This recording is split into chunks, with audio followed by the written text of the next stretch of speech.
อยากได้อีหยังอยากเป็นอีหยังก็ตามถ้าบ่มีบุญรองรับถ้าบ่เคยสร้างไว้บ่ได้แล้วก็บ่เป็นพร้อมนั่นแหละจึงบอกว่าอยากเป็นอะไรใจจงถึงต้องสละตัวเองอยากได้หยังอยากเป็นอีหยังก็สร้างใจต้องถึงต้องสละต้องสร้างที่รองรับเอาไว้เด้คือเลยเอิ้นว่าบุญนั่นแหละเป็นที่พึ่งบุญนั่นแหละเป็นที่รองรับบุญนั่นแหละเป็นทางไปที่ดีบุญอันเกิดจากการให้ทานคือจังเฮาทานนั่นแหละเป็นที่รองรับสรรพสิ่งทั้งหลายคนที่มีอยู่มีกินเขาว่าเคยทานอาหารยารักษาโรคเครื่องนุ่งห่มและที่อยู่อาศัยเลยเอิ้นว่าบุญรวบรวมแล้วนี่บุญภายนอกก็คือบ่ได้เดือดร้อนกังวลภายนอกบ่ได้เดือดร้อนกังวลเรื่องที่อยู่อาศัยเรื่องอาหารเรื่องเครื่องนุ่งห่มเรื่องความสะดวกสบายต่างๆเพิ่นเลยเอิ้นรวมๆว่าบุญนั่นแหละหลายอย่างที่บางคนมันมีโอกาสได้แต่ว่าบ่อาจสามารถครอบครองได้ก็มีคือนางอุทุมพรเป็นคนที่มีสิริหมายถึงเป็นคนมีบุญมากเลื่อนสิริมีคนผู้หนึ่งคือเป็นคนธรรมดาเนี่ยไปเรียนจบจากกัตตกศิลาแล้วผู้ใดจบก่อนแล้วก็เป็นศิษย์ผู้เป็นอาจารย์สิเอาลูกสาวยกลูกสาวให้บัดนี้ยกลูกสาวให้นั่นแหละนั่นว่ากาลกินีกับสิริมันบ่เป็นของคู่กันมันบ่มีแนวรองรับกันแต่ว่าโดยความเคารพอาจารย์หรือเกรงใจก็เลยได้เอานั่งอุทุมพรขึ้นไปนอนเทิงเตียงนำนายนี่ก็ลงมานอนข้างล่างผู้เมียลงมานอนข้างล่างนำตั้งขึ้นข้างบนสุดท้ายก็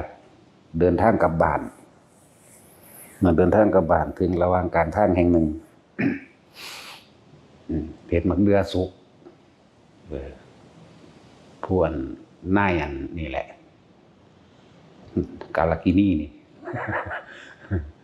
ขึ้นมักเดือกินเองแต่เจ้าของบ่ยอมถิ่มลงมาให้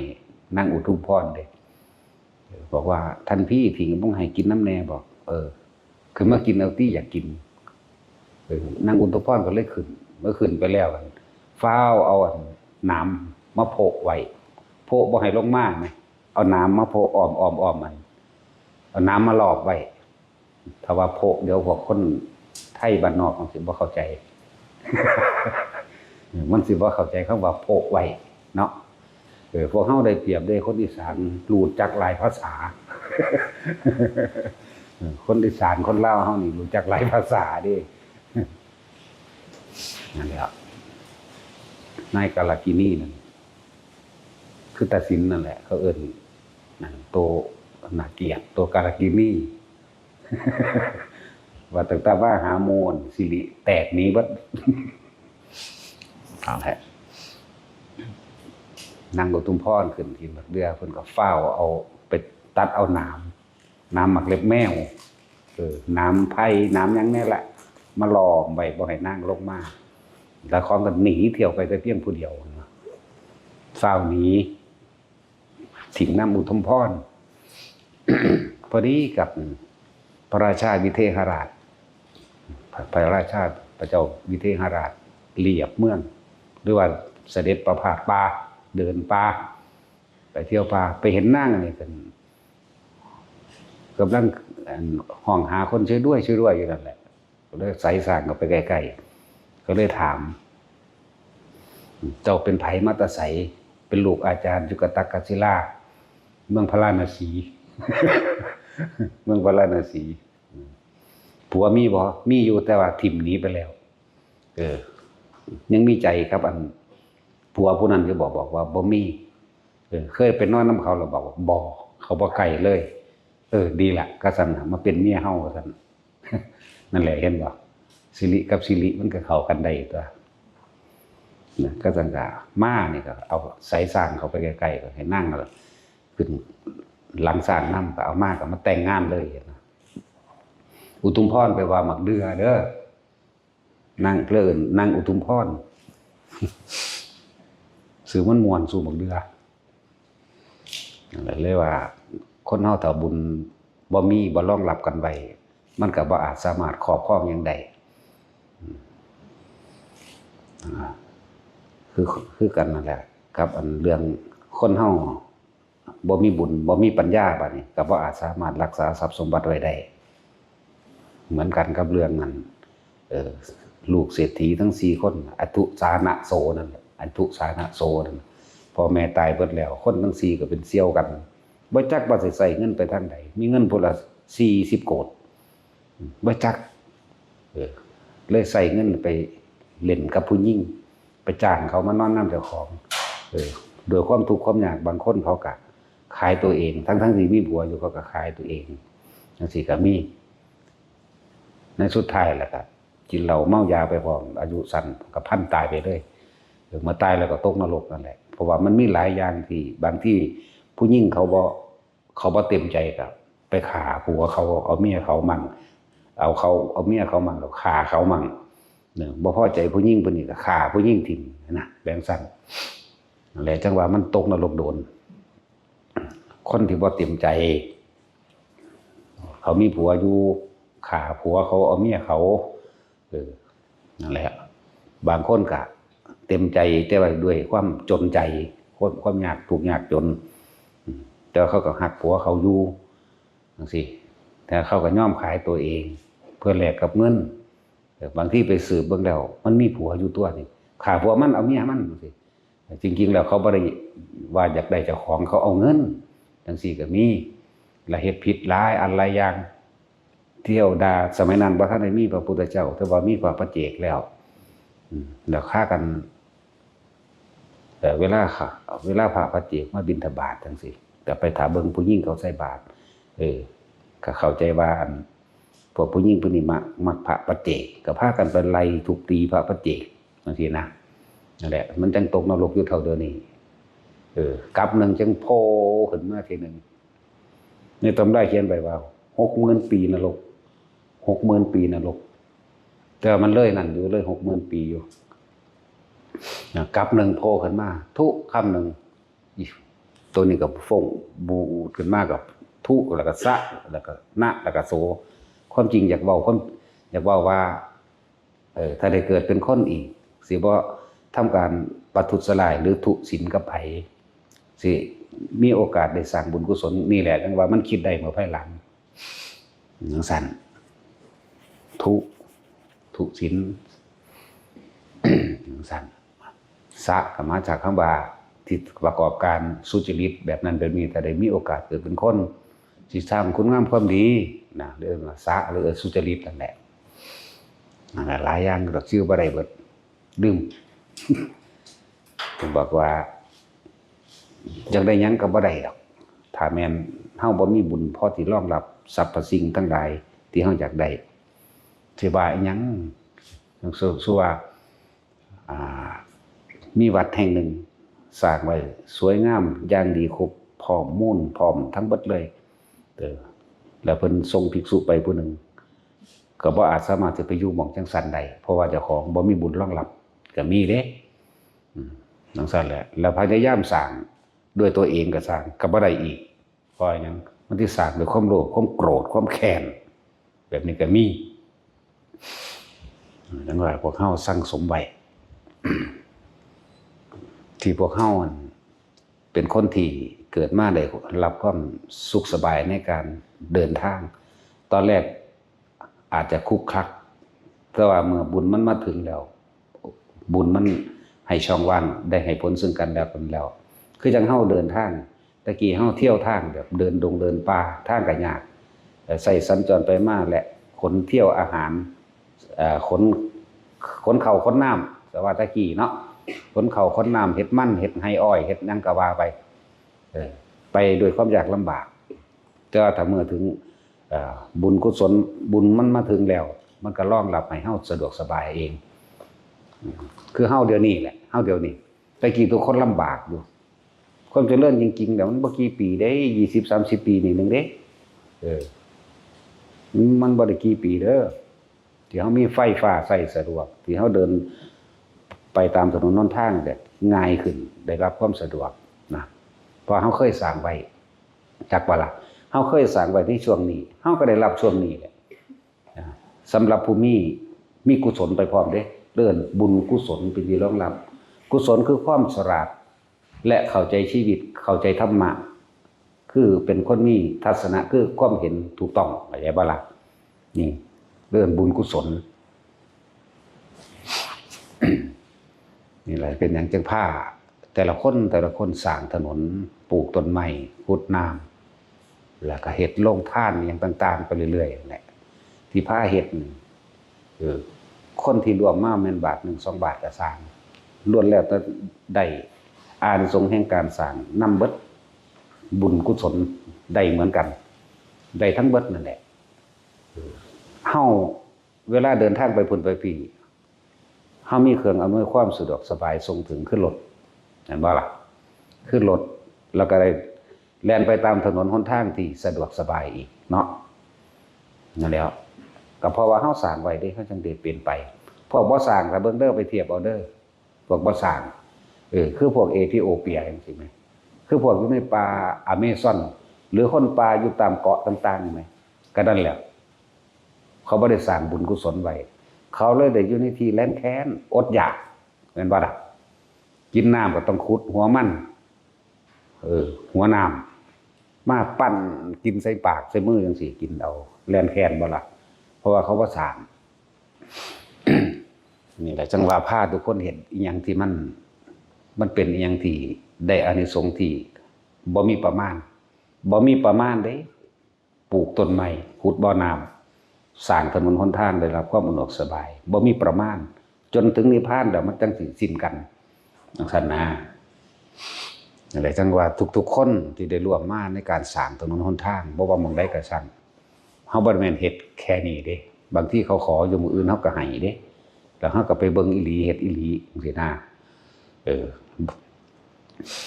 คือถนนนั้น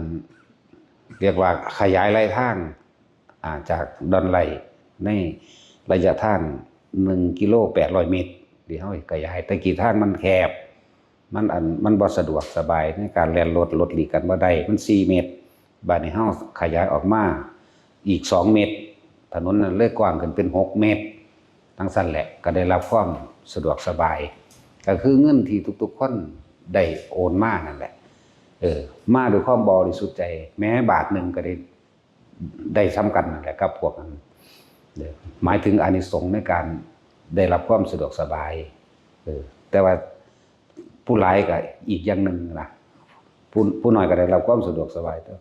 มันขึ้นอยู่กับเจตนาที่ให้โดยไม่หวังสิ่งใดตอบแทนตัวนี้ต่างหากแต่ว่าจำนวนของก็ต่างหากเด้แต่ว่าอานิสงส์แห่งความสะดวกสบายได้เหมือนกันเปรียบเสมือนว่าผู้เฮ็ดหลายมีเงินซื้อรถที่มีราคาแพงผู้น้อยก็มีเงินซื้อรถราคาถูกก็ลดไปคือกันใดคือกันตัวเนาะเป็นบ่แท็กซี่คือรถสลอยหรือเบนซ์จังซี่แม่แล้วเฮาก็เอา Isuzu Toyota ไปก็พอนะ ลักษณะนี้นั่นผู้หลายก็เป็นเบนซ์เป็นรถสลอยไปหรือเครื่องบินไป ผู้น้อยก็เป็น Isuzu Toyota ไปจังซี่นะเปรียบเทียบนี่เข้าใจง่ายๆนั่นแหละ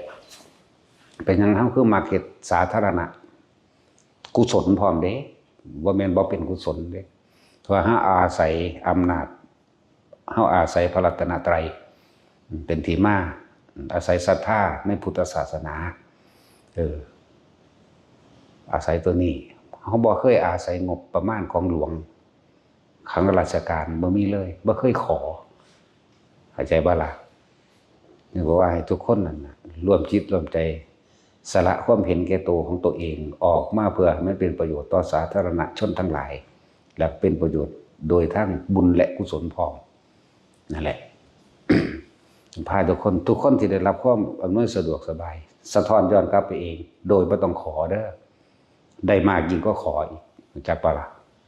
บ่ว่าเจ้าสิเดินทางไปทางใดแม่นบ่มีรถก็มีคนรับแม่นบ่มีเงินจ่ายค่ารถเฮาก็เคยเป็นอยู่แล้วนี่เฮาเคยเป็นหลายเทื่อเดินทางกลับมาบ้านกาฬสินธุ์ตะกี้จ่ายเงินให้ค่ารถให้หมู่พระภิกษุ6 องค์เงินเบิดกระเป๋า บ้านฮอดหมองลงแล้วมันทั้งมีคนเอื่นขึ้นรถนำอันนี้เป็นเองมาแล้วจากบ่ล่ะเพิ่นสิไปอุดรขึ้นรถยกกาฬสินธุ์กาฬสินธุ์อุดรตะกี้พระ6องค์จ่ายให้เรียบร้อยคือบ่ให้เพิ่นจ่ายเฮาจ่ายเองบัดเฮาลงห้วยเมฆแต่เฮาบ่มีอันค่ารถแล้วจักว่าล่ะพอดีกับคนรู้จักมันก็คำแล้วพอดีคือกันเด้มีคนรู้จักไปว่าซั่นพอดีบ่มีเงินจักบาทจังซั่นแล้วเขาก็บ่ได้เอาค่ารถด้วยล่ะนี่คืออานิสงส์นี่ว่าเปรียบเทียบให้ฟังเอาตัวเองเปรียบว่าตัวเองเป็นเว้าเรื่องของผู้อื่นบ่ถนัดเฮาสิเว้าแต่เรื่องเฮาเป็นเองเป็นเสียส่วนมากนั่นแหละอีกอย่างหนึ่งแต่ทุกคนที่ได้ร่วมมันสร้างถนนแห่งศรัทธาถนนแห่งพุทธครุโตจังซี่ก็เป็นระยะ2 กิโลพุ่นล่ะแม่นบ่ล่ะอันนี้ก็อันนึงต่อมาก็ไปถนนที่เข้าสู่ไอ้สถานถ้ำสาขาหนึ่งต้นโพบรรณไลจังซี่เป็นการเสริมบ่แม่นสร้างเต็มอันสร้างเต็มมัน5-6 เมตรพุ่นล่ะ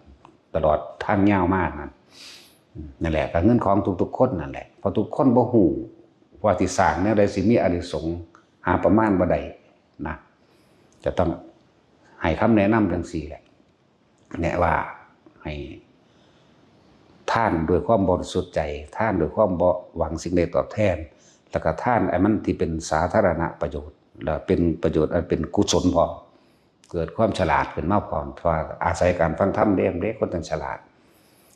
คำว่ากุศลกับบุญคนละอย่างกันบุญคือความสงบเย็นใจสบายใจจากว่ามันก็เป็นชั่วขณะแต่ว่ากุศลคือความเข้าใจในชีวิตมองการไกลมองทะลุปุโปงเข้าใจว่ากุศลคือความฉลาดในการใช้ชีวิตเป็นคนที่มีสติปัญญาแหลมคมและกุศลนั่นแหละคนพวกนี้สิบ่กลับมาทำลายตัวเองสั้นเฮ็ดไปแล้วมันก็บ่กลับมาทำลายตัวเองกุศลได้ต่อกันว่าบุญกุศลก็อาศัยบุญนั่นแหละอาศัยบุญอันเกิดจากการให้ทานคนท่านด้วยความถูกต้องก็ต้องอาศัยการฟังเนาะตะกี้มันบ่ได้ฟังเด้มันฟังคนคือกันบ่ได้ฟังพระ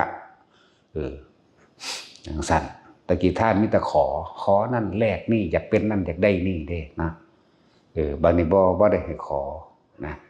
ให้ตัดออกมาบุญกุศลได้กุศลไปพร้อมเด้อเกิดความฉลาดแหลมคมขึ้นมาเกิดความเห็นโทษแห่งความยึดเกิดความเห็นโทษแห่งความอยากเกิดความเห็นโทษแห่งความหวงเห็นโทษแห่งความเห็นแก่ตัวนี่เอิ้นว่ากุศลคือการเห็นโทษในความเห็นแก่ตัวก็ว่า เงินที่ทุกคนมา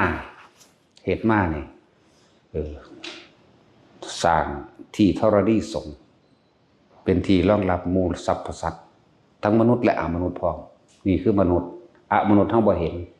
แต่มนุษย์อันที่เฮาเห็นคือสัตว์เดรัจฉานบ่มันมามันก็มาอีกาเป็นร้อย หมาอีกเท่าใด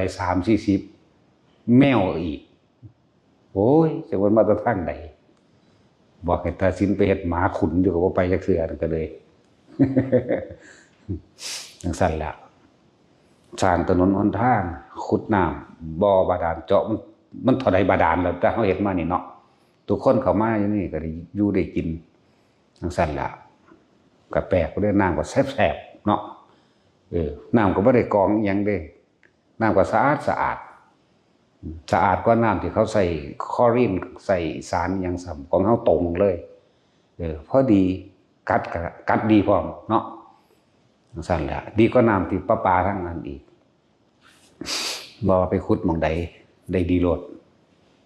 อย่างสั่นแหละปลูกต้นไม้นี่มีแต่อันกุศลที่หาประมาณบ่ได้เลยนี่จักบ่นี่บุญกุศลที่หาประมาณบ่ได้สร้างถนนหนทางได้คนก็ได้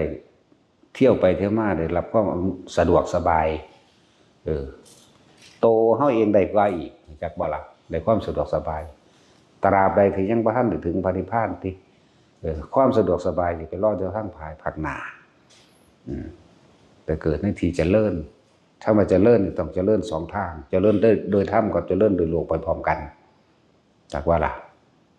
ทั้งสั้นแล้วชื่อว่าไปเกิดบางทีเจริญอันสูงสุดแต่ที่เปรียบเทียบไปเกิดกับพระพุทธเจ้าองค์นั้นพระพุทธเจ้าองค์นั้นว่าพระพุทธโคดมตัดสรู้แล้วเห็นบ่ล่ะเมื่อตัดสรู้แล้วพวกคนก็ไปเกิดทั้งสั้นแหละเจริญโดยธรรมเจริญโดยโลกพร้อมเจริญโดยเมตตาและเจริญด้วยพวก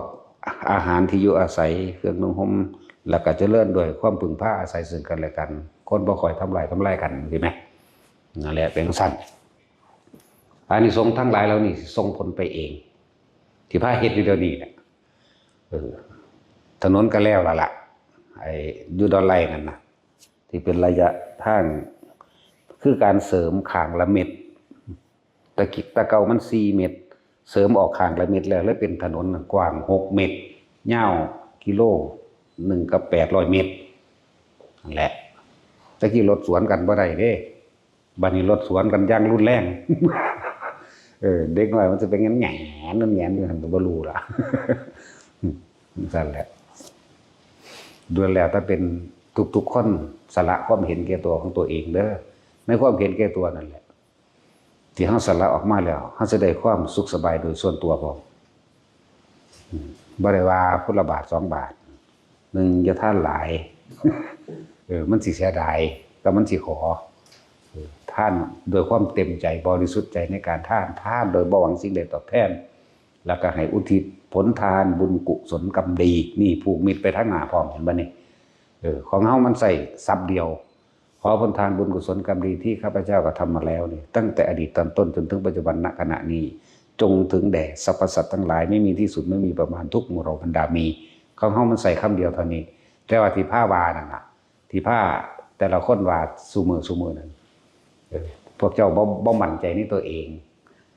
ย่านพ่อบ่ได้ย่านแม่บ่ได้ย่านลุงป้าเอาบ่ได้ย่านผู้นั้นผู้นี้บ่ได้ก็เลยภาวามารดาบิดาของข้าพเจ้าญาติข้าพเจ้าเจ้ากรรมนายเวรของข้าพเจ้าตลอดทั้งสรรพสัตว์ทั้งหลายทุกหมู่เหล่าบรรดามีเลยภาวาแนวนี้มันเป็นอีหลีเด้ล่ะบางคนฆ่าในใจแม่กูสิได้บ่นอพ่อกูสิได้บ่นอเนาะลุงป้าเอาได้บ่นอบางคนไล่ซื้อออกมาปาดโตเศร้าว่ากรรมถิ่มเหย้าคักปานนี่ว่ามันสิลืม ว่านำดอกเนี่ยต้องนำให้นั่นแหละอานิสงส์ของการสร้างถนนหนทางสิได้รับความสะดวกสบายในการเดินทางไปเดินทางมาส่งผลไปถึงแม้ได้รับความสะดวกสบายแม้กระทั่งธรรมะนี่มันส่งผลไปพุ่นเด้แม่นบ่ล่ะนี่แล้วผู้ใดเข้ามาก็มาง่ายๆนี่แล้วตั้งแต่กี้สิไปขับรถมาได้บ่มันแคบๆนึงนั่นแหละ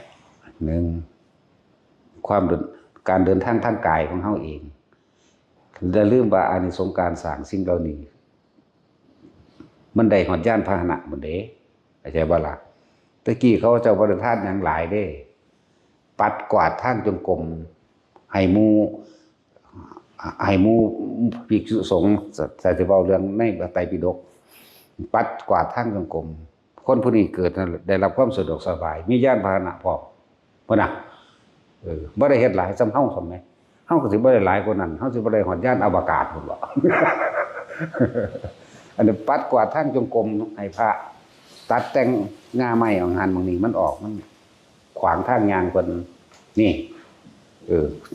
ว่าได้ยานพาหนะเท่านั้นเท่านี้อีกแหมทั้งซั่นแล้วแต่ว่าก็เป็นจริงเด้บ่แม่นบ่จริง บางคนก็จุดไต้ตะกี้คบเพลิงเนาะเอาไปเสียบไว้จังซี่นะ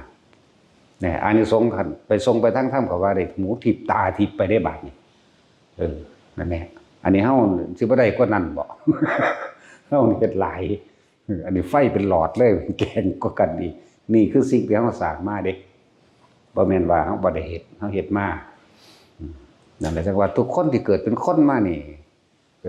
มันบุญถึงเบิดแล้วเด้มันบารมีเต็มแล้วเด้แต่ว่าขึ้นอยู่กับตัวเองนั่นตัวเองสิเฮ็ดให้มันเป็นให้มันถึงบ่ทุกคนที่เกิดมาพอที่มาฟังธรรมแนวนี้นั่นน่ะมันบ่แม่นหากะฟังเทื่อแรกของเทื่อเด้มันฟังมาเรื่อยแล้วแต่ว่ามันอาจจะถูกกิเลสตัณหาลากลงไปในซื่อเนาะมันสั่นแล้ว นั่นแหละอานิสงส์ของการสร้างถนนหนทางนะได้รับความสะดวกสบายแม้กระทั่งยานพาหนะก็ได้เด้ตะกี้เขาถวายเกิบถึงได้ล่ะ เกิบคู่หนึ่งบางคนก็บ่ได้ถวายเกิบแค่ปัดกวาดทางจงกรมนี่แล้วก็เอาประทีปชวาล่าไปไต่ไว้ให้เขาเจ้าเห็นหุงให้พระเพิ่นเดินจงกรมเห็นหุงแน่คือว่ามาอานิสงส์หลายแท้หลายตัวเพราะว่าเขาเจ้าเฮ็ดเต็มใจเฮ็ดโดยบ่ได้ไปหวังอันนั้นอันนี้เป็นนั่นใดนี่บ่ได้รวยคือพวกเฮาเป็นอยู่เดียวนี้อย่างสั่นตัวผู้ขาเป็นคนยากคนจนบ่มีสิ่งใดจึงให้ทานก็เลยทานกำลังแรงกายด้วยการปัดกวาดทางจงกรมนี่แล้วก็ได้มีขี้ซี่ขี้ไตมาตะกี้เนาะมาเฮ็ดเป็นก็ไตเป็นจุดไตจุดคือเทียนนั่นแหละสมัยนั้นอย่างสั่นอานิสงส์ก็มาจังซี่แล้วปลูกต้นไม้บัดนี้บ่ว่าสิเป็นไม้หยังก็แล้วแต่เป็นอานิสงส์ใดทั้งนั้นเลยเป็นที่อาศัยของทั้งมนุษย์และอมนุษย์เด้ต้นไม้นี่บัดนี้เฮาบ่ได้ปลูกหน่อยติมันบ่เป็นแสนแล้วบ่ต้องเฮ็ดอยู่มานี่เนาะ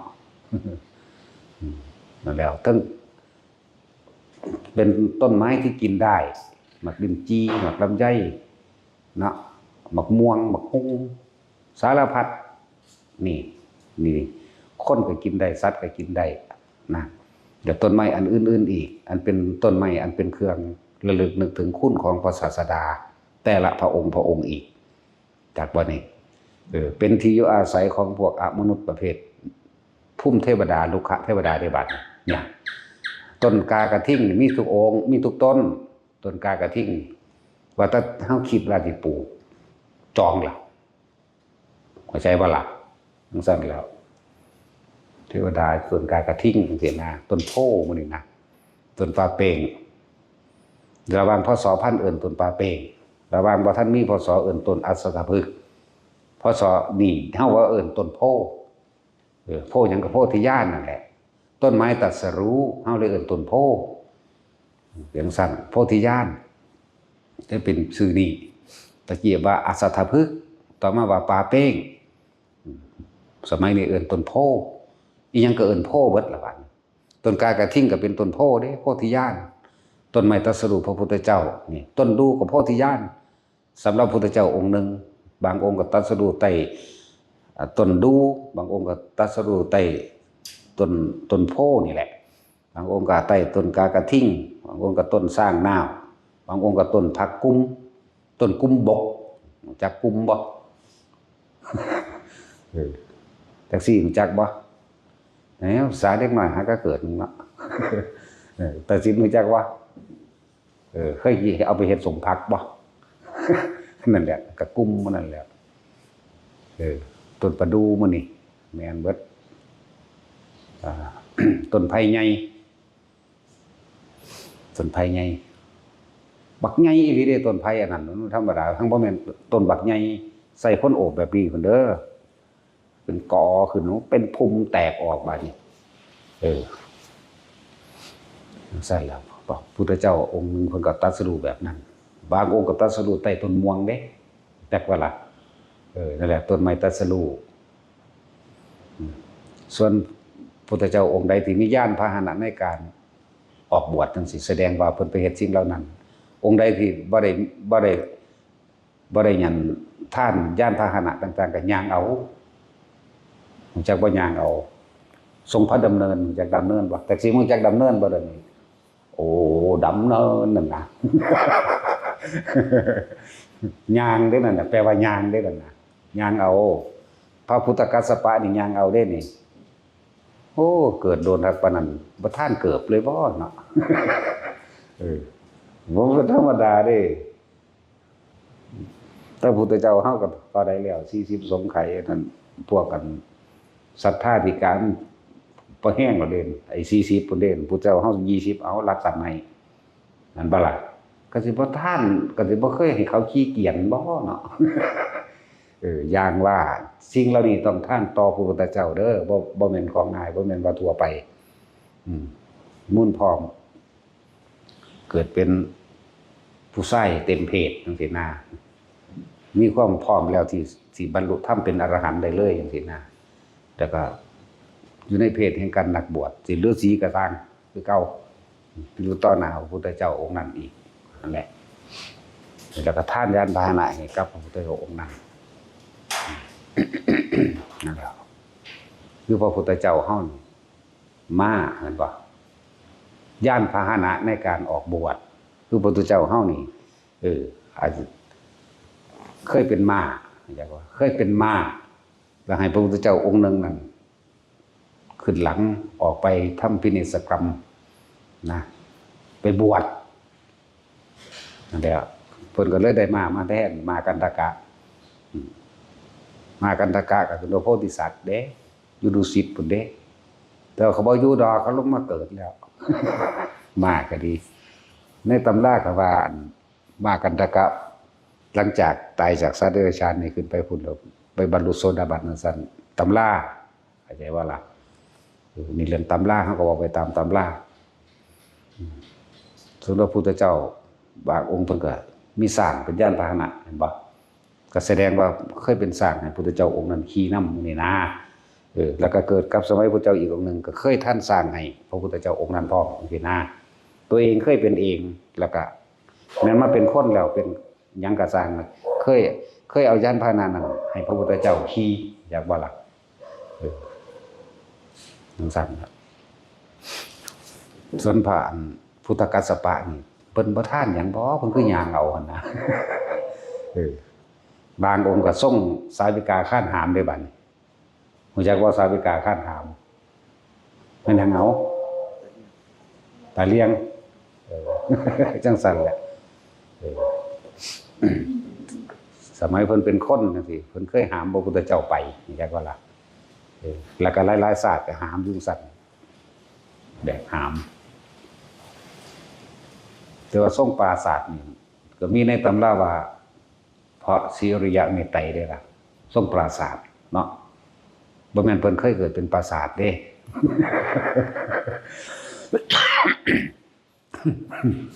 เพิ่นเคยเฮ็ดปราสาทถวายกับพระพุทธเจ้าเกิดเป็นคนมายามใดก็สร้างเฮ็ดปราสาทให้บางจังซี่คำว่าปราสาทก็บ่แม่นว่าต้องสิเฮ็ดบักใหญ่ตามเฮาเข้าใจดอกเฮ็ดกุฏิหลังนึงให้น้อยๆจังซี่ก็ได้เข้าใจบ่ล่ะนี่แหละมันเลยสะสมแนวนี้มาหลายเพิ่นก็เลยได้ทรงปราสาทครูบารมีเพิ่นเป็นผู้มอบผ้ากาสาวพัดให้ก็ขึ้นไปเทิงปราสาทโกนหัวแล้วปราสาทก็พาลอยไปลงในป่าจังซั่นแล้วเพิ่นเคยอธิษฐานปราสาทเฮ็ดเป็นเรือนถึง7หลังนั่นตัวเฮ้ยบอกไปหลายมันเป็นเรื่องอภินิหารหลายโพดบ่เบาหรอกนะเอ้ยจังซั่นแล้วเพิ่นลงได้เพิ่น7มื้อนึงได้เพิ่นบรรลุจักบ่ล่ะนั่นแหละเพิ่นบรรลุ7มื้อนึง7มื้อก็สร้างมาโดนคักปานนี่80อสงไขยแสนกับเฮ้ยเก็บไปเฮ็ดเด้อเกิดโดนคักปานจังซั่นแล้ว7มื้อบรรลุพวกนี้ฟังการบรรลุก็คือเกิดโอภาสแสงสว่างจ้าขึ้นแผ่นดินไหวแผ่นดินสะเทือนก็ว่าไปในมือเพิ่นบรรลุนั่นแหละพวกที่รออยู่แล้วนับประมาณบ่ได้คนนับประมาณบ่ได้เด้เข้าไปฟังธรรมเพิ่นเทศนาครั้งแรกก็บรรลุธรรมประมาณบ่ได้บ่คือพุทธเจ้าเฮาพุทธเจ้าเฮายังประมาณได้อยู่บรรลุอรหันต์18โกฏ180ล้าน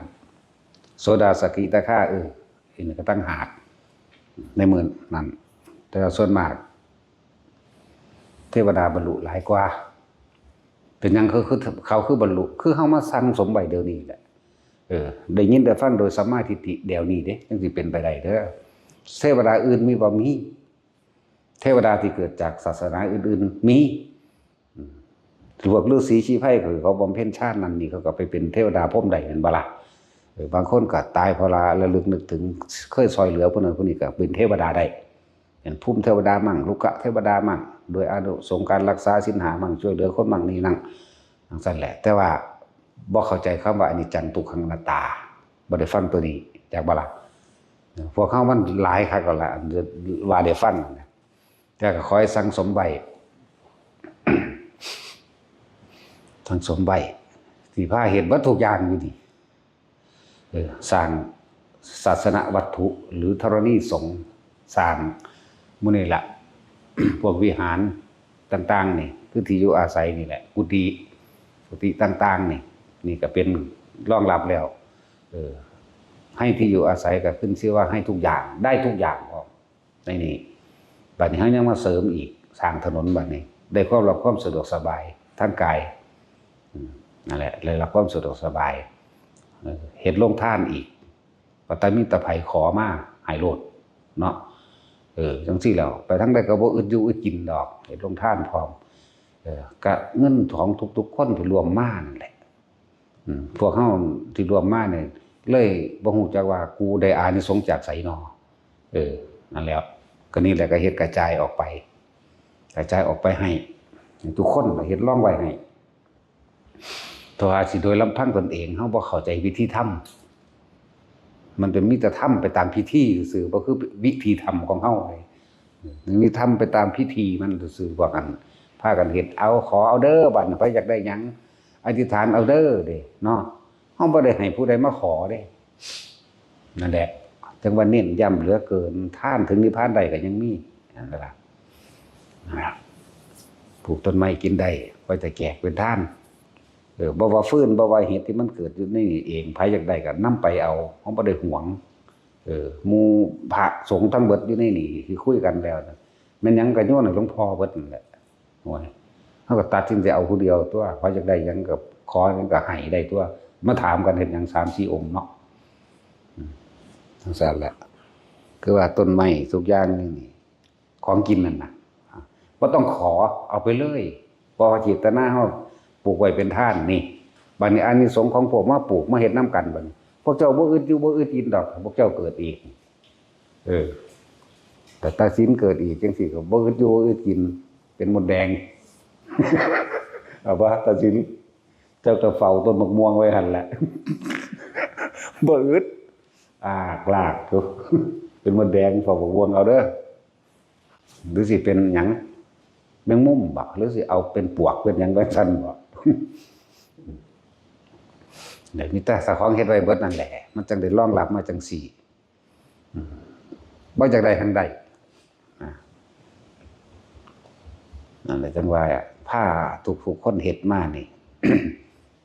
อย่าหวังผลในทานอย่ามีความคิดจิตผูกพันในผลแห่งทานว่ากูสิได้แบบนั้นแบบนี้ตามที่ได้ยินได้ฟังมาบ่จะไปสั่งสมความเป็นเศรษฐีนั่นอันนี้เถาะจะไปสั่งสม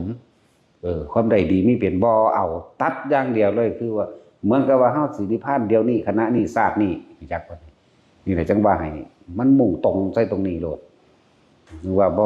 บอกว่าจะไปหาขอเด้อในคำสอนพุทธเจ้าเพิ่นก็บ่ได้ขอเด้ล่ะแต่ว่าคำว่าอธิษฐานบารมีก็แปลว่าตั้งใจมุ่งมั่นสู่จุดหมายที่ปรารถนาอันนั้นก็ตั้งหากเด้หังบ่แม่นขอร่ำขอรวยเด้พวกขอเวลาขอมันก็ถ้ามันสังสมพ่อที่สิเป็นใดมันจังเป็นเด้คือภาษีวาลีจังซี่เพิ่นเป็นคนทุกข์คนยากได้หั่งมิ่มหั่งเผิงมาหั่งนึงนั่นแหละเป็นคนหาของป่าขายแลกข้าวกินในสมัยนั้นสมัยพระพุทธเจ้าวิปัสสีเป็นคนทุกข์พอดีเขาแซวเฮ็ดทิสะทานประชาชนชาวเมืองกับพระราชาแข่งกันให้ท่านกับพระพุทธเจ้าวิปัสสีสร้างมี100ตัวประชาชนก็มีอีหยังก็มีมาขาดอยู่อันเดียวหั่งมิ่มบัดนี้อยากว่าล่ะมันบ่แม่นหน้าเพิงหน้ามิมหน้านั่นบัดนี้แต่ว่านายอันนี้ได้มาพอดีนี่นายทุคตะสีวลีนี่ในสมัยนั้นเขามาขอซื้อเป็นพันโอ้โหมันแปลกประหลาดมันบ่เคยมีราคาปานนี้แม่นบ่ล่ะนั่นแหละจึงถามเขาว่า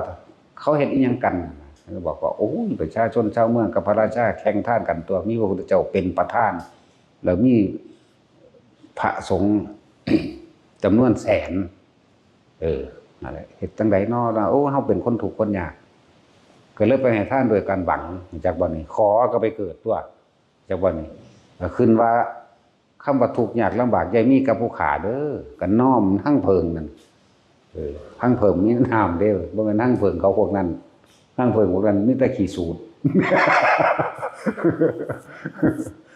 วิตาขี่สูตรคือไข่นี่แหละเนาะตาจินเพราะมันนั่งเพิ่งเขาเยียนเปรตเด้แล้วถ้าเพิ่นปรารถนาในตอนนั้นจะบอกถ้าเพิ่นปรารถนาว่าขอผลทานข้าพเจ้านี่ที่ท่านเองสัมมาสัมพุทธเจ้าตลอดทั้งหมู่ภิกษุสงฆ์ทั้งหลายแล้วนี่เมื่อพระคุณเจ้าทั้งหลายได้เห็นดวงตาเห็นธรรมเช่นไรขอข้าพเจ้าเป็นผู้ได้รู้ธรรมเช่นนั้นเถิดก็ได้ชาตินั้นเด้รู้จักบ่ล่ะอันนี้คือว่าเกิดพบได้ชาติใดคำว่าบ่มีคำว่าทุกข์ยากลำบากอย่าให้มีแก่ผู้ขาเด้อนี่มันสมบูรณ์มุ่นพร้อมมันก็เป็นไปเห็นบ่ล่ะก็เลยต้องเกิดเงี้ยวๆนี่แหละเป็นหยังคือว่าบ่ให้ขอบ่ให้ขอแต่ขอมันก็ได้อีหลีหังบ่แม่นได้ชาตินี้เด้ก็สมควรแก่เหตุนี่จักคำว่าเหตุบ่เหตุหนึ่งพระพุทธเจ้าบริสุทธิ์ขนาดใดแล้วเหตุสองพระอริยสงฆ์สาวกเป็นแสนมิตรอรหันต์เบิดแน่นทั้งสั้นตัวอันเฮาน่ะแม่นอีหยังบ่แล้วน้ำต้นไม้ก็ไปหาขอ ขอน้ำเงาไม้ขอน้ำเงากล้วยขอน้ำขี้ขันขากข้างคกเนาะขอน้ำกบ ขอน้ำงูโอ้สารพัดขอน้ำเต้าทั้งทีไหมขอน้ำซ่านขอน้ำหมาไปทั่วทีมแหละทุกอย่างมันก็สมแก่เหตุมันสิเป็นไปนั่นแหละทุกอย่างมันมีเหตุปัจจุบันก็รวยมาทุกศาสตร์เนี่ยพอจีบรีวันและหลังจากศาสตร์นั้นรวยมาทุกศาสตร์จนว่ามาศาสตร์สุดท้ายมันมีกรรมมันหนึ่งซื้อดอกจังมาอยู่ในท้องแม่7 ปีนั่นนั่นแล้วบาทสุดท้ายของภาษาลีบุตรได้นำเอาอยู่ตลอดภาษาลีบุตรตัวไปโปรดเอาออกมาได้7 มื้อก็คนมันอยู่ในท้อง7 ปีแล้วเนาะออกมาได้7 มื้อเขาจะเอานอนไว้กระดงเลี้ยวเบิ่งแม่นข้างเบิ่งภาษาลีบุตรเลยถามเป็นจังได๋อยู่ในท้องแม่สบายดีบ่สบายกับผีบ่ซั่นภาษีบาลีว่าผมอยู่ในโลกคันทับกุมพี่นั่นลำหรือว่าเป็นทุกข์สิตายซั่นเพิ่นก็ยิ้มตัวภาษาลีบุตรเลยยิ้มผู้แม่เพิ่นน่ะนั่งหยังล่ะลืมชื่อแล้วโอ้ลูกผู้ขาเขาสิมีบุญเนาะมีบุญพระคุณเจ้าเว้าอีหยังกับลูกผู้ขาว่าจากบวชว่าซั่นบ่ได้ว่าจักเม็ดเลยบ่ได้ว่าจังสั่นจังเม็ดเลยนี่โอ้ลูกเจ้าเป็นคนมีบุญนี่เห็นบ่นี่ปากเว้าขึ้นคำแรกบอกว่าอันผู้ขาจากบวชว่าซั่นบวชก็บวชตัวแม่ก็ได้เนี่ยไอ้จังสั่นตัวบ่เห็นว่าสิว่าตัวเนาะเด้อบวชอีหลีเนี่ยก็บ่โดนว่านานก็บรรลุอรหันต์เด้ล่ะเน้นสีวลีนั่นแหละถึงว่าเป็นพวกเจ้าสิรวยทุกศาสตร์ก็สร้างพวกเจ้าก็ทุกศาสตร์ที่เกิดนั่นแหละว่าแท็กซี่เจ้าฟ้าบาหากษัตริย์เนาะก็ว่ายกย่องเป็นที่หนึ่งว่ารวยสุดแล้วเนาะป่วยคือเก่าแม่นบ่ต้องพัดผ้าจากสิ่งอันเป็นที่รักคือมารดาบิดาสามีภรรยาลูกหลานเล่นหล่อนแม้กระทั่งทรัพย์สินที่อันเป็นที่รักคือเก่าสุดท้ายก็ตายคือเก่าเนาะนั่นแล้วจังว่าความเกิดของพวกเขาเดินทางเข้าสู่จุดหมายเดียวกันตายนั่นแล้วทั้งสั่นตัวจังว่าบ่จักให้ไปขอนั่นขอนี่อันคือพวกเขาขออยู่เลยมันบ่ได้ซ้ำมันตัดทางบุญตัดความสงบตัดท่านเพิ่มทุกข์ที่ผู้ใดท่านเราขอนั่นขอนี่เป็นนั่นเป็นนี่ได้นั่นได้นี่นั่นเลื่อนว่าท่านเพิ่มทุกข์บุญเพิ่มบาปใส่ซื้อคำว่าบุญไปทำบุญกฐินกับเพิ่นไปบุญผ้าป่ากับเพิ่นเนาะบัตรไปท่านแล้วขอนั่นขอนี่ตะพึดตะพื้อแล้วซุมื้อนี่บุญประกอบนี่แต่บุญเมาบุญบาปลงทุนสู่นรกซ้ำตีพากันเฮ็ดอยู่นั่นน่ะกฐินผ้าป่าจ้างหนังจ้างหมอลำมหรสพครบงานตีกันฆ่ากันมีรถแห่รถหอนแม่นบ่ล่ะซั่นแล้วของเฮาบ่ได้มีเด้เขาสิเห็นนั่นหนีไกลๆแต่ว่าบุญบวชลูกบวชหลานทำบุญให้แม่มันตัวสมมุติว่าแม่มันตายเนาะทำบุญหาแม่มันโอ้ยดีใจหลายเฮาเลี้ยงหลานมานี่พอดีแหละเนาะท่านได้บวชให้แม่มันว่าซั่นเอาเต็มที่เลยเฮาจ้างหมอลำ300,000 เราเบิดอีก150,000ค่างัวอีก100,000ใส่ซ่องพระ100เป็นตะได้อยู่บ่ล่ะบัด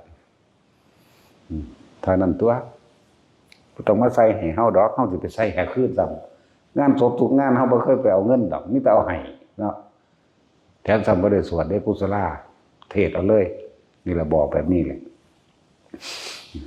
ซอยทุกงานป่านนี้คิดว่าสิได้บุญบ่แต่ว่าบวชให้ผู้นั้นบวชให้ผู้นี้บ่จักเก็บมือนั่นแหละขางัวมันก็แปลของมันแล้วเนาะมันบ่เป็นตะงัวตัวเดียวบ่ดีก็พวกเป็ดไก่หอยแครงแมลงภู่เนาะปลานิ่นปลาดุกปลาหมึกเต็มสั่งมาหมูเพิ่มเติมอีกจ้างหนังจ้างหมอลำรถบัมรถหอนอีกธรรมดาบ่ตีกันฆ่ากันเล่นขาดในงานอีกกินเหล้าเมายาพิษบางงานก็ตายไปพร้อมกับมีเนาะขึ้นโลงขึ้นศาลต่อไปอีกนั่นแหละทำทานเพิ่มทุกข์ทำบุญเพิ่มบาปนั่นสั่นแหละบวชเอาบาป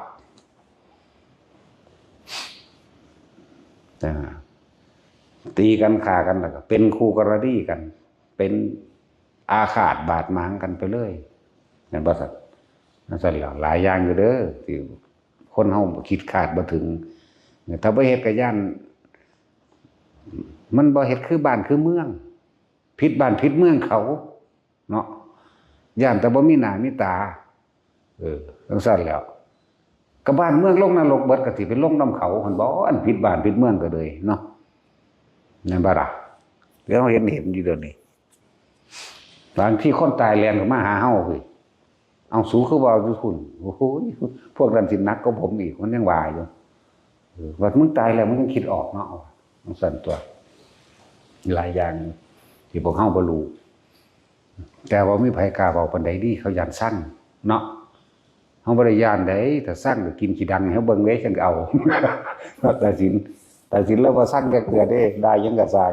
เพราะย่านเราย่านได้กินขี้ดัง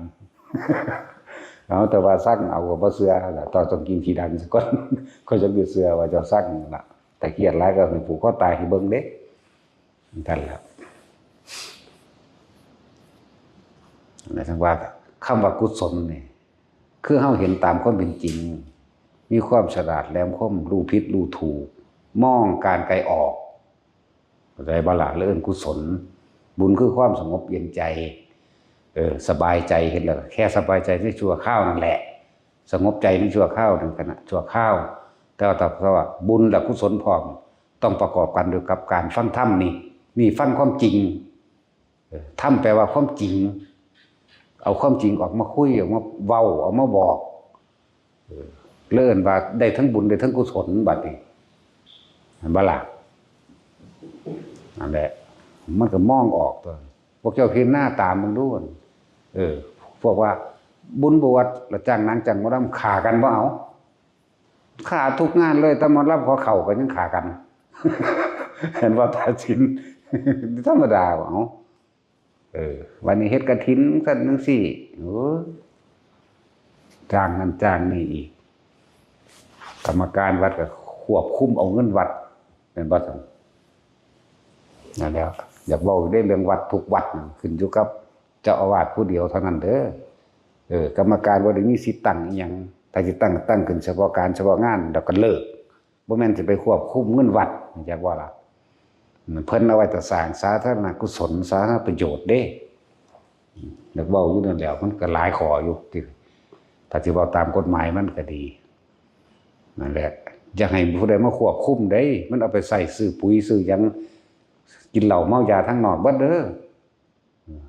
มันเป็นธรรมดาเด้บ่ได้จักทีบจักแดนแมงอย่างใดคนเนาะซั่นแล้วผู้เพิ่นเป็นผู้ปกครองหรือเป็นผู้เจ้าอาวาสอยู่ในหันเป็นผู้มีสิทธิ์ดูแลแต่เพียงผู้เดียวจักตั้งหรือไม่ตั้งก็ช่างขึ้นอยู่กับเจ้าอาวาสผู้คนผู้อื่นไม่มีสิทธิ์เพิ่นก็เอาไว้ดูแลภิกษุไข้ภิกษุป่วยมั่งให้ความอำนวยความสะดวกสบายเมื่อของขาดนั่นนี่มั่งทั้ง4ได้ล่ะอันใดที่มันจำเป็นก็จังใส่หรือสร้างอันนั้นที่มันเป็นประโยชน์ต่อมหาชนทั้งหลายเด้บ่แม่นสิเอาคนมาหยุมกันกินเด้บัดนี้บางคนเอาเงินวัดไปออกดอกเนาะบางคนก็ไปซื้ออยู่ซื้อกินเฉย แล้วก็หาเรื่องใส่ทั้งวัดได้บัดนี้ก็ผิดกันได้บัดนี้จังได๋เขาก็โยนโทษบาปใส่วัดนั่นแหละบ่ได้เฮ็ดหยังเขาวัดโลด บ่ได้ว่าคนผู้นั้นเด้มาสิแม่มึงนี่ กูสิแม่นตัวพวกลูกหมาแล้วล่ะ เลยมาอีกสำนักไว้ธรรมดานั่นแหละฟังไว้อันพวกได้ปกครองหมู่สงฆ์ทั้งหลายก็ดีอย่าไปตั้งแปลว่ามันมีอำนาจมันมีอิทธิพลเหนือเจ้าอาวาสเหนือผู้ปกครองสงฆ์เด้เอาไปมาเนี่ยต้องได้เฮ็ดน้ำมันแม่นบ่ล่ะเอาหยังพอเด้มันเบาเนาะต้องใส่แล้วเวลาได้เงินมาหลายก็มานับไปนับมากอันนี้จงไว้นี่ซะอันนี้ซะนี่เด้เนาะจ้างกูได้นับของกูดอก กลัวออกเบิดนั่นแล้วเฮ็ดให้มันเป็นประโยชน์ซึ่งเป็นประโยชน์ที่เขาก็ขาดบ่ถึงสุดได้ซ้ำไปเด้อที่เฮาเฮ็ดอยู่เดี๋ยวนี้ก็เลยซื้อต้นไม้มาปลูกจังซี่ปลูกต้นไม้ต้นไม้คือหัวใจของโลกเด้อต้นไม้นั่นเนี่ยอานิสงส์ที่พึ่งหาประมาณบ่ได้ในพระไตรปิฎกเพิ่นก็กล่าวไว้คือกันหาประมาณบ่ได้มีหยังนี่แหละสร้างธรณีแห่งหมู่สงฆ์อันเป็นที่รองรับคำว่าหมู่สงฆ์คือสงเคราะห์เด้เป็นที่รองรับสงเคราะห์ทั้งมนุษย์และอมนุษย์ทั้งหลายหมู่ภิกษุสงฆ์ก็ว่าคือมนุษย์อุบาสกอุบาสิกาผู้ปฏิบัติก็ว่าอมนุษย์ก็คืออย่างอื่นก็มีอย่างเทวดาอินทร์พรหมแม้กระทั่งตลอดทั้งนั้นพวกผีพวกเปรตสัตว์เดรัจฉานนี่รองรับจังซี่เด้แล้วจะว่าเน้นย้ำให้สละความเห็นแก่ตัวบ่แม่นทำเพื่อตัวเข้าใจว่าล่ะมันจะไปใส่ก็ทำเพื่อตัวนั่นแหละแต่ว่าให้หมดตัวนี่คือว่าให้หมดตัวหมดความเห็นแก่ตัวให้เบิดอัตตาตัวตนเลยนี่ว่าบ่ให้ขอแม่นขอได้ก็เกิดเป็นทุกข์คือเก่านั่นแหละพระศิวลีแต่รวยมากกับ7พระพุทธเจ้าเอาก็บ่ทุกข์ทั้ง7พระพุทธเจ้าก็มาเกิดแล้วก็ทุกข์คือเก่าตัวเนาะมาศาสตร์สุดท้ายยังมาเกิด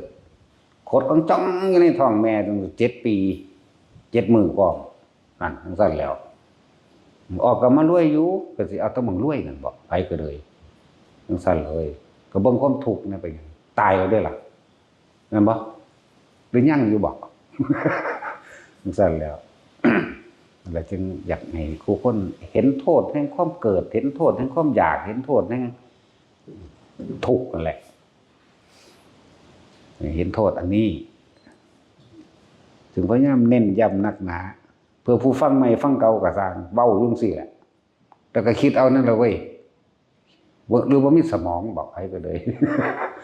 ตั้งแต่กี้มีแต่ขอกับขอไปเบิดตะพื้นตะพื้บางคนบ่ได้ทำบุญทำทานนี่หยังเนาะ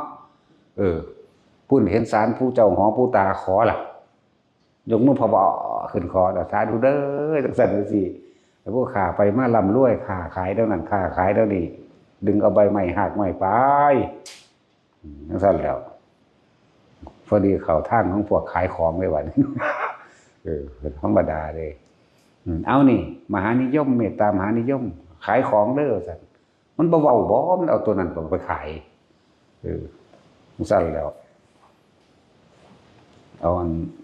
เขียนงงแง่งกี่ตัวทำตาเป่าปูดอยู่มีแต่ไล่ในหันมีแมงยังหลุนรวยพันล้านหลุนรวยบ่เลิกก็บ่เลิกแล้วมันได้ขายผู้มันขายผู้มันซื้อสิได้ขายยังแล้วก็ผ่านั่นผ่านี่ยันนั่นยันนี่สารพัดรูปชีเชฟรูปแม่งอดเอาแม่นอีหลีได้ล่ะที่บอกมาเนี่ยบ่ได้เว้าเล่นเด้นี่แม่นบ่สัตว์เวลาเขาเฮ็ดบุญกฐินบ่ที่มีธงนั่นธงนี้แหมชีเชฟแม่งอดรูปปลาเนาะรูปอีแขพากันไปบูชาเอาไปเป็นสิริมงคลไปเป็นปักไว้น้ำร้านขายของว่าซั่นผ้านั่นบ่ขายให้แชนั่นบ่นั่นคือกัดหัวสูงตี รูปชีเชฟมันก็เอาไปอีหลีเลยบัดนี้แม้ว่าล่ะรูปปลาตะเพียนนี่แหมเรามองกระสานใส่ไว้เด้ รูปแฉกินหัวสูเด้อรูปแฉรูปงูรูปนาคนั่นแหละงูสั่นแหละรูปแฉรูปงูรูปปลาสีเชฟแม่งอดยังอีกแต่สินเกิดกระจื้อว่าไรเต่าเนาะเฮ้ยมันนังสาเอาไปแม่มันจะท่านเขาบอกเต่าอีกซูมือนี่เขาเฮ็ดยังบอกว่าขายคือรูปหมดเอกซูเปอร์แมนยังงั้นไหมคือบอกว่าเพชรกองขังหน้าเนาะเห็นเขาฆ่ากันบูซ่าอยู่นั่นก็มีโอ้ยสารพัดเนาะคนเลยเส้นบุญเส้นมันไหวจันตะวันรวยคนฟังแนวนี้เด้บรรยายให้ฟังแนวนี้เด้ไม่ต้องสิเข้าใจความจริงในชีวิตจริงเจ้าของเองเด้อแต่ไปฟังเพื่อนเขาบายแนวนึงเด้พวกไปซักนั่นซักนี่มันก็คือกันนั่นแหละพวกกันรุ่นพี่ซักมาก่อนก็ตายเบิดแล้วได้ล่ะเห็นป่ะมันสั่นแล้วหลายอย่างอยู่แต่เขาบ่เข้าใจความอยากทั้งเบิดนี่รวมตรงความอยากอยากได้อยากดีอยากนี่อยากเป็นร่ำรวยมีอำนาจยศถาบรรดาศักดิ์เห็นบ่ล่ะจึงไปหาพึ่งสิ่งทั้งหลายเหล่านั้นพึ่งกับพึ่งแต่ความคิดนั่นแหละปัดกายการกระทำจริงๆเจ้าของก็ไปทำงานรับจ้างงอกๆอยู่ผู้ขายของก็หาของดีๆตัวมาขายผู้ขายกับข้าวก็เจ้าของเฮ็ดเองเลยล่ะนั่นว่าอีป่ามึงขายยังก่อนกูก็ลืมละยังก๋วยจั๊บปลาเขาไม่ได้เอาปลาเห็ดเด้ซื้อมันหังพอเป็นไปกินดอกเสกเวกอยู่นั่งเครียดกูก็อยากหาก็อยู่ยี่บดปากสวกรอดกูปั่นหมาพันธุ์เสกเขียวเนาะเขาเป็นไปกินนี่กันแล้วไปคู่กันก็อีบูทูธแต่ดันบูดอกกันทั้งคักเตะเสร็จไปต้องกันอีดึงเป็นอีเตยเลยจะคิดออกว่าข้อโตปากเตยเตะเสร็จอีกับปากสุกหลวดอยากอายคนเด้นี่นั่งกวักอยู่บ่มึงเอาทิมไปแล้วอะตั้งตะกี้ยากน้ำทั้งน้ำควักน้ำดงน้ำแดงน้ำเขียว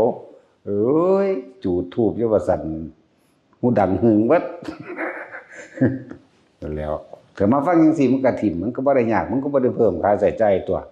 มึงไปซื้อเป๊ปซี่หรือโค้กเค้กอย่างมึงมาใส่กันบ่ขวดละ10 บาทหรือเท่าใดแล้วบ่ซุมื้อนี่แพงแล้วล่ะซุมื้อนี่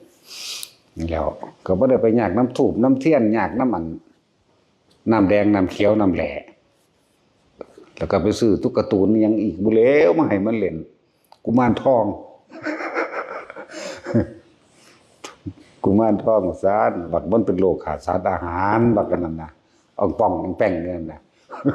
ขี้หัวอ่อนๆอยู่ไม่ค่อยได้กินข้าวเขาเอาไปเห็นกุมารทองบักไข่ว่าติโอ้ยไข่พอไข่แม่ว่าเขาตัวขายของมาจากเดี๋ยวมันจะเฮ็ดอีหยังได้ตัวมันเองก็บ่อ้วนท้วนสมบูรณ์อยู่เนาะมันตัวมันเองก็หากินบ่ได้อยู่จ้อยอยู่ขี้โผอ่อนหอดอยู่ขอเมตตาจุ้ยมาเว้ยเอาตัวนั้นสิบ่เป็นตาสมบูรณ์กว่าบ่เฮ็ดเฮ็ดก็ในว่าแต่สิตัวนั้นสมบูรณ์อยู่เด้โหต้องพอน้อยมีเล็กคุณเนาะต้นคือนั่นเราเฮ็ดจังซี่นะพอเล็กน้อยก็เอาทั้งกุมารทองและกุมารยิ่งโลดเป็นหยังถึงเป็นแต่ขายดีนั่นสมบูรณ์เป็นดาวไปเฮ็ดอยู่เอาไปแต่ว่าต้องเฮ็ดห่านใส่นักนั่นเด้ต้องเฮ็ดห่านอย่างดีเด้ต้องเฮ็ดอย่างแข็งแรงต้องใส่เหล็กมันเด้ต้องสิอยู่อ้วนใหญ่สมโองนี่เว้ยจังซั่นแล้วแต่โตจังซั่นเป็นตาไปเฮ็ดอยู่อันนั้นยังบักไข่อยู่นี่ไงขี้โพอ่อนฮอดอยู่มันเป็นโรคขาดสารอาหาร สงสัยมันสิกินข้าวสารดุจะงมง่ายบ่มีคำว่าศักดิ์สิทธิ์สิมีสิ่งศักดิ์สิทธิ์สิมีเทวดาอินพรหมดลบันดาลนั้นทุกอย่างมันย่อมมีเหตุมันจึงสิเป็นไปได้เทวดาเขาซอยเหลือเขาได้แต่ว่าเขาไม่ได้ไปขอกับเขาทุกอย่างต้องมีเหตุสมควรมันจึงสิพึ่งพาอาศัยซึ่งกันและกันได้คือเวลาเขาทำบุญทำทานบ่ให้ขอบ่ให้แลกแล้วก็อุทิศบุญผลทานบุญกุศลกรรมดีนี่ถึงแด่สรรพสัตว์ทั้งหลายโหลดพวกเขารับได้เขาก็รับได้เต็มคือพระอุทิศนี่เทวดารักษาข้าพเจ้ากับบ้าไปเมื่อสมควรแก่เหตุเขามีกำลังของเขาก็กลับมาซอยเขาได้เองแต่ว่าเขาไม่เคยขอหลายอย่างกับซอยอยู่ดอกความจริงแต่ว่าจะไปเล่งเอาผลมันเลยเกิดกลายเป็นตัณหาเกิดกลายเป็นความอยากเกิดกลายเป็นอย่างที่กั้นไว้นั่นเอง เป็นตะไคร่กั้นซ้ำจากว่าความอยากจะของเองแต่ว่าเฮ็ดไปเถอะได้ยังก็ได้ไปตายแหละเอามองมันสรุปโลดมียังก็มีไปตายนั่นแหละเนาะนั่นแหละเขาซอยเหลือก็ซอยแต่ว่าตัวเองต้องให้ก่อนเด้ถ้าสิเว้าเรื่องซอยน่ะซอยว่าซอยเฮ็ดได้ว่าได้แต่ว่ามันขึ้นอยู่กับเหตุเด้คือภาษีวลีเพิ่นรวยนี่พระพุทธเจ้าเด้อันเพิ่นให้ทานประกอบกับเพิ่นอธิษฐานขอแม่นบ่ล่ะบัดนี้ก็เกิดบักโดนมันบักหลายศาสตร์มันได้เสื่อๆมาเป็นภาษีวลีนั่นน่ะก็คิดเบิ่งนะเจ็บพระพุทธเจ้าแม่ไล่มาถ้าว่ามีภาษีขีภกกุสโธปนวสสะภกัสสปะโคตมะไล่มาเบิ่งทีหลังแม่นบ่ล่ะพุ่นน่ะทุกปันก็บ่แมงดอกทุกร่างกายทุกเจ็บทุกปวดทุกป่วยทุกพัดพรากซึ่งที่รักทุกเพราะเป็นโรคใช่บ่นี่อันรวยน่ะรวยไปเถอะรวยกับป่วยเหมือนเดิมนั่นแหละไปก็ดีไหวเทียบเราพยะสะหังกว่าตัวบาดนี่เนาะมีครบเบิดเลยมีประสาทสามดูล่องจากพระพุทธเจ้าเลยได้ความร่ำรวยเล่านั้นเราก็เห็นขาถาดบริวารนอนน้ำไหลเหงื่อโยดปลาเด็กปลาก้นเดี๋ยวห้างได้อีก็นอนตดเป็นตนายว่าสักแปะก็แบบโอ้ยอีห่าก็จะว่าด้วยกันแล้วเนาะดูเอาดูแล้วก็ยังนายแล้วก็ยังเบื่อสุขที่สุดคือการเสพกามจากว่าล่ะบัดมันหาบางทีบ่ต้องมีอาศัยพึ่งพาสิ่งเหล่านี้มีบ่นอนี่นั่นแหละเราเลยถูกแล้วเลยว่ามันเกิดความวุ่นวายทุกสิ่งทุกอย่างที่มนุษย์ทั้งหลายแสวงหาเฮามีเบิดแต่ว่าเป็นหยังเฮาก็ยังมีความกังวลและเร่าร้อนยังมีความทุกข์อยู่นั่นเด็กๆมาเราตื่นขึ้นมาอยู่ผู้เดียวเล่านั่นเหลียวเบิ่งอีก็นอนอาปากน้ำลายเหงื่อโยดอยู่อีกนิดนึงก็เฮ็ดปากเตื้อยเตเสะออกมาโกนเติดอยู่อีกนิดนึงก็ตดอันนี้ก็หอดธรรมดาบ่สิไว้เล่านายจังได๋มันหลายบัดกองกันเอเล่อยู่คือพวกข้างเหิงห่างอะไรพี่ตะกี้สูตรมันเป็นคือไข่นะแต่สิตะกี้ออกว่าเด้อคือไข่ล่ะเปิดตะขอเบิ่งน้ำเขาเด้อค่ะว่าบ่แม่นนั่นแหละหลายอย่างว่ามันเป็นตะได้ก็ซั่นทั้งว่าเฮาเน้นย้ำท่านก็บ่ให้หวังผลในท่านบ่ให้ขอบ่เคยขอเป็นหยังเลยเท่คือเฮาสินิพพานศาสตร์นี่ตายศาสตร์นี่นิพพานศาสตร์นี่มันจังสิถึงประเภทว่าอนาคตการโน่นเพิ่นทั้งแล้วครับไปอย่างไงเลยจะไปท่านแบบมิจฉาทิฏฐิท่านหวังผลผู้ใดความอยากได้อยากดีอยากมีแต่เป็นนั้นอยากเป็นนี่อยากมีเป็นผู้มีอำนาจท่านแบบสัมมามั้ยท่านแบบนั้นเป็นกุศลท่านมั้ยท่านด้วยความฉลาดท่านด้วยความเห็นโทษท่านด้วยความเห็นทุกข์ท่านด้วยความหลายๆอย่างที่เห็นในตัวเองพ้นนั่นแหละที่พาทุกคนเห็นนั่นนะหลายคนบ่เข้าใจหรอกคือพาสร้างพระพุทธรูปจังซี่สร้างเฮ็ดหยังบางคนก็เป็นคนพิการเนาะก็อาศัยอำนาจการ สร้างเนื้อหนังมังสาของพระพุทธเจ้าเป็นผู้เป็นมหาบุรุษที่สมบูรณ์โดยปุริสลักษณะทั้ง30ทั้ง80พุ่นล่ะว่าถ้าซ้ำนี่แหละสัพพุริสัตตบุรุษ7อีกครบพวกเจ้าว่าถ้าได้ถึงพวกเจ้าเกิดมาเป็นคนที่มีรูปร่างกายสมบูรณ์บ่พิการจักว่าล่ะสร้างพุทธรูปก็ดีให้ธรรมะมื้อนี่แหละเป็นคนมีสติปัญญาดีเป็นในภายภาคหน้าสร้างถนนท่านด้วยความสะดวกสบายสร้างวัดสร้างขี้ดินวัดมื้อนี้ได้ที่อยู่อาศัยคือได้ทุกอย่างล่ะบัดนี้รองรับสรรพะทุกอย่างอยู่ในหันแหละเป็นที่รองรับการต้นไม้ พวกเจ้าก็ได้ไปอยู่ในสถานที่อุดมสมบูรณ์บ่อึดโดยพืชพันธุ์ธัญญาหารและน้ำนี่ขุดบ่อบาดาลพร้อมตอนนี้ตั้งลงท่านเดินทางไปทั้งได้กระสร้างเขาว่าอดอยากบ่มีแล้วก็บ่มีการขออีกต่างหากมันเลยมีอานิสงส์อันหาประมาณบ่ได้ถ้ามีการขอมันหาประมาณได้เด้เรียกว่าปุญญาภิสังขารคำว่าปุญญาภิสังขารบุญเป็นเครื่องประดับตกแต่งให้ได้ในสิ่งที่ปรารถนาจริงแต่ว่าไม่มาแล้วมันก็ต้องเสื่อมสลายคือเก่าไหมเห็นบ่จังซั่นแหละบุญเป็นเครื่องตกแต่งให้ได้ตามปรารถนาอยู่แต่เฮาต้องเบิ่งเหตุแห่งการให้นำเด้แห่งการขอนำเด้ซุมื้อนี้โอ้ยก็ผู้ใดสิเข้านิโรธสมาบัติไม่ให้เฮาขอเนาะนั่นบ่ซั่นของเฮาก็เข้าบ่เป็นเฮ็ดบ่เป็นพวกมื้อนี้สิเป็นบ่รู้ตู้สูเตเสอยู่จังซั่นแล้วมันต้องมีเหตุคือเฮาก็ได้ยินแต่ตำราเนาะพระพุทธเจ้าองค์นั้นออกจากสมาบัติมาแล้วถือว่าพระโพธิสัตว์ไปขอก็ขอให้สำเร็จปรารถนาโพธิญาณนั่นเด้ล่ะเพิ่นบ่ได้ไปขอให้รวยมั้ยนะว่าจังซั่นแล้วมันมีเหตุตั้งหนึ่งอันนี้คือว่าพระปัจเจกพุทธเจ้าออกจากสมาบัติมาเพิ่นก็สิไปสงเคราะห์ผู้นั้นผู้นี้เด้ล่ะมันก็มีเหตุเกี่ยวกันเลยจังเป็นคือจังพระมหากัสสปะสิไปสงเคราะห์ให้กับสองตายายเฒ่าๆนั่นเคยเป็นพ่อเป็นแม่เพิ่นมาก่อนนี่มันมีเหตุมันบ่แม่นว่าใครจะไปขอได้ทั้งนั้นเฮาก็บ่ฮู้คือว่าอะไรเหตุใดเนาะสองตายายบ่มีลูกเลยนั่นน่ะอยู่ในไร่ฝ่ายนั่นน่ะสองตายายเฒ่าแล้วเพิ่นก็เข้าสมาบัติพระอินทร์ไปลักเอาก่อนเที่ยวที่2นางฟ้าไปขอดีดนิ้วปิ๊กว่าเดียวหนีซ้ำเที่ยวที่3ไปได้จังได๋ไปเที่ยวที่2พระอินทร์ไปลักอังกูลเทพบุตรเคยใส่บาตรพระในพุทธศาสนาเนี่ยแหละเทเดียวเท่านั้นขึ้นไปแสงสว่างมันแจ้งกว่ากันมันใหญ่กว่าพระอินทร์จากอายเขา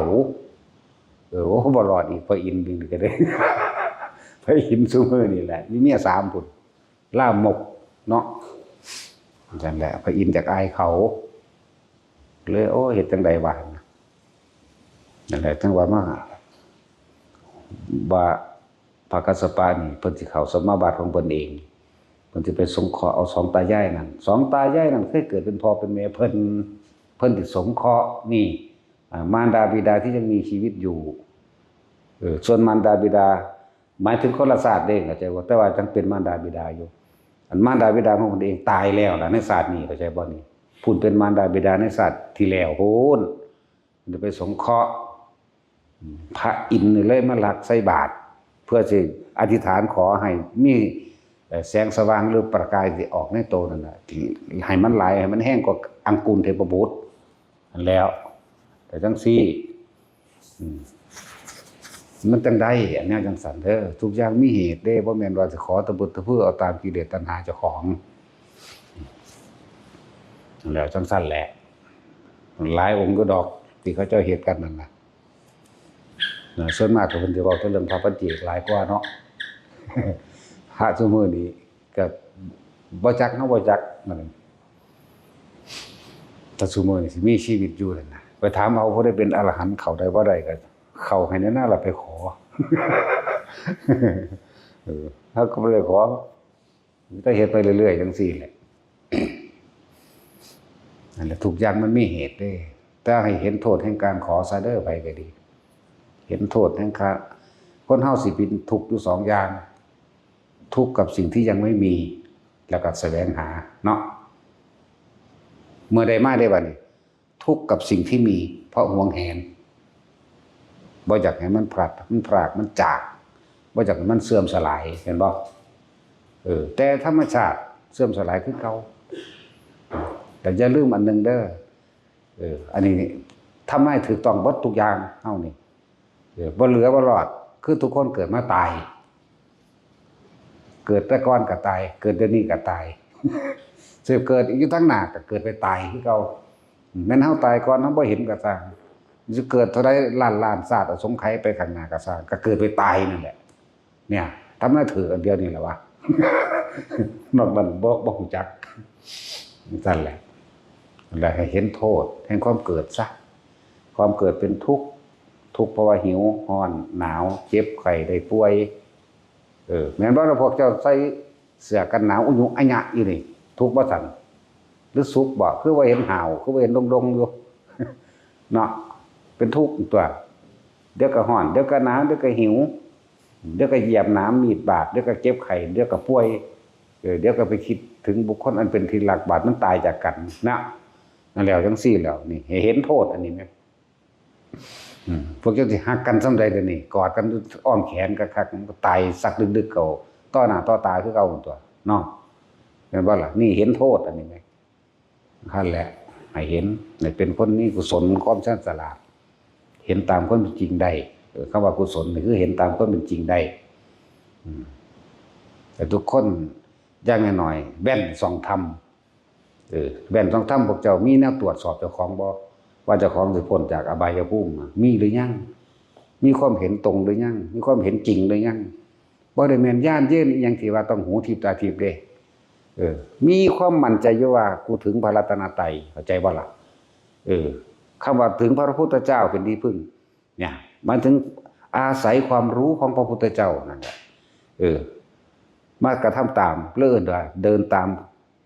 มความรู้ที่เพิ่นเห็นเลื่อนว่าเดินตามธรรมตามความเป็นจริงพึ่งพระพุทธนะพึ่งพระธรรมพึ่งพระสงฆ์สงฆ์สาวกผู้ปฏิบัติดีปฏิบัติชอบพวกเจ้าได้รับคำแนะนำจากไผก็เป็นเครื่องระลึกถึงว่าเป็นครูเป็นอาจารย์นะจ๊ะแล้วก็คำว่าพึ่งพระพุทธเจ้าหมายถึงความรู้ทั้งหลายแหล่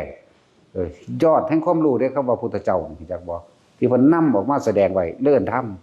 แล้วก็เดินตามความเป็นจริงที่พระองค์แสดงนั่นบัดนี้พระสงฆ์สาวกผู้เพิ่นปฏิบัติดีปฏิบัติชอบบอกตามนั้นก็บุรุษ8คู่4คู่ยังก็ว่าไปบ่ว่าดอกบางใดเพิ่นว่าดีก็ดีไปนำเพิ่นโลด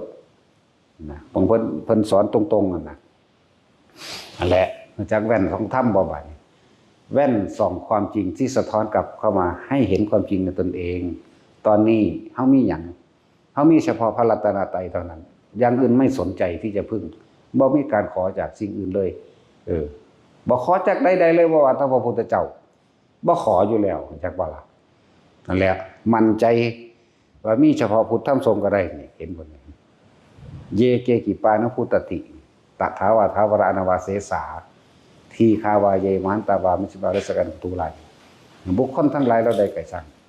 เมื่อถึงพระรัตนตรัยมีที่พึ่งคือพระรัตนตรัยเท่านั้นเมื่อเขาแตกกายทำลายขันธ์ย่อมมีคติทันไปมนุษย์และเทวดาเท่านั้นเข้าใจบ่ล่ะเอาเท่านี้พุทธังสรณังคตาเสนเตกมิสติอปายะภูมิงปหายามนุสังเทหังเทวะกยังปริปุเรสตตินี่โอ้แปลยันแต่เขาบ่เข้าใจแล้วเบิ่งซึ้งลึงอยู่เบิ่งสมองอย่าคนไปกันเนาะย่านแต่เขาบ่เข้าใจเอาว่าสั่นเพราะฉะนั้นแหละนั่นแล้วปานภูตติตสาวาทาวรามุนีนั่นแหละเฮาพึ่งจุดเดียวแล้วนี่ทำความเห็นตรงอย่างเดียวได้บัดนี้เป็นสัมมาทิฏฐิแล้วมันก็ใกล้นิพพานแล้วจักว่าล่ะนั่นแหละเอิ้นแว่นส่องธรรมสำรวจตัวเองแว่นส่องธรรมเพิ่นเอากระจกมาเทียบเฮาแย่งในกระจกเฮาก็เห็นหน้าเจ้าของถ้าพวกผู้หญิงก็ตื่นขึ้นแต่เช้าๆดึกๆแต่งโตทาปากปงเล็งว่างนั่นป๊อกแป๊กแล้วก็เอาหยังมากรูปผมเขียนจับดากจับปนเจ้าของแล้วเอาส่องธรรมเบิ่งในบัดนี้จักว่าส่องความเป็นจริงในชีวิตของเจ้าของเบิ่งแน่เฮามีอีหยังเป็นสาระแก่นสารที่พึงได้จังซั่นตัวนั่นแหละเดินว่าแว่นส่องธรรม ส่องความจริงในชีวิตจริงเจ้าของตอนนี้เฮามีหยังเป็นทางเดินกระทำตามมีพุทธมีธรรมมีสงฆ์แค่นี้มันก็กันอบายได้แล้วจักบ่ล่ะจะไปพึ่งสิ่งอื่นไปคิดถึงไอ้นั่นอันนี้มันโดนบันดาลบ่นั่นแหละจึงบอกว่าแต่ละคนตราบใดที่เรายื่นมือขอความช่วยเหลือบุคคลผู้อื่นตราบนั้นท่านก็จะทุกข์ตลอดไปถ้าสิไปอาศัยแต่ผู้ใดมาซอยเจ้าของคำสอนเพิ่นนี่เลยอัตหิตโนนาโถแม่ตนแลเป็นที่พึ่งของตนได้จังโกสิยานังหมายถึงว่ามีที่พึ่งทางไปอันประเสริฐทั้งที่แลกกับพึ่งเจ้าของตัวแต่ก็มีความเห็นตรงตามความเป็นจริงหรือสัมมาทิฏฐิเป็นทางเดินนี่ธรรมก็เลยเมื่อพึ่งตนเองไปแล้วเข้ารบตัวเองได้กล้าบายต่อของได้ตัวเลื่อนพระสงฆ์อยากบอกนั่นแหละเอาสมาทาน